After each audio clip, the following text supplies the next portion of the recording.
Құрметті достар, бүгін біз ас қорыту жүйесін өтетін боламыз. Ас қорыту мүшелері мен ас қорыту бездері қосылып, ас қорыту жүйесін құрайды. Ас қорыту жүйесіндегі тағам әртүрлі механикалық және химиялық өзгерістерге ұшырайды. Тағам құрамындағы нароздар, майлар, көмірсулар суда ерімейді, сондықтан олар қан мен лимфаға өте алмайды. Ас қорыту мүшелерінде тағамның шайналып ұсақталуы механикалық өңдеу делінеді. Ас қорыту безінен бөлінген сөлдің әсерінен ыдырауы химиялық өзгерістерге жатады. Ас қорыту мүшелеріне ауыз қуысы, жұтқыншақ, өңеш, қарын, ас ішек және тоқ ішек жатады. Ауыз қуысы тамақтың физикалық қасиеті мен химиялық құрамын қабылдайтын рецепторларға ерекше бай.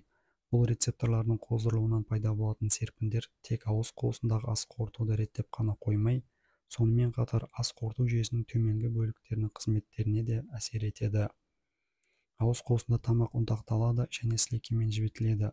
Шайнау кезінде тағамның ұнтақталуы мына себептерден бұзылуы мүмкін. Сілекей бездерінің қызметі өзгерістерінен, ауыз қуысы кілегей қабықтарының тілдің қабынуынан, гингивит, классит, тістердің құрылымдық бүліністерінен, кариес, немесе олардың түсіп қалуынан, пародонтит, шайнау бұлшықеттерінің қабынуынан, дистрофиясынан немесе жүйкеленуі бұзылыстарынан, астыңғы жақтың буынан шығуынан немесе сынуынан.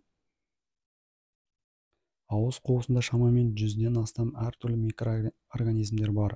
Олардың ортасында ауру туындататын түрлері де аз емес. Кариеспен бөлінген тістер, пародонтит кезіндегі қызыл иек қалталарының микроорганизмдері, тонзиллит кезіндегідей организмнің микробтарға сезімталдығын көтереді. Содан тіпті ауыз қуысы тіндерінен микробтардың қанға шабуынан сепсис дамуы мүмкін.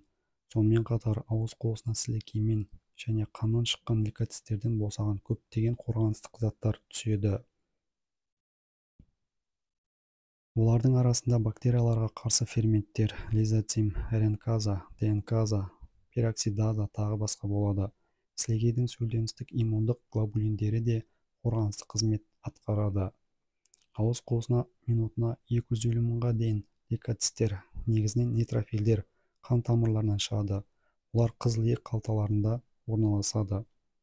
Ауыз қуысында тағамның толық шайналып ұнтақталмауынан өңештің, қарынның жаралануы, асқазан мен ұлтабар сөлдерінің бөлінуі, азаюы, асқазанның қимылдық әрекеттерінің әлсіреуі байқалады.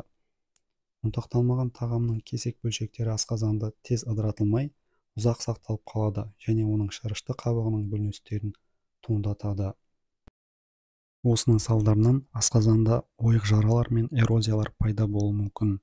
Құрметті достар, сіздерге видео ұнаған болса, каналға тіркеліп, лайк басып, достарыңызбен бөлісуді сұраймыз. Денсаулығыңыз мықты болсын.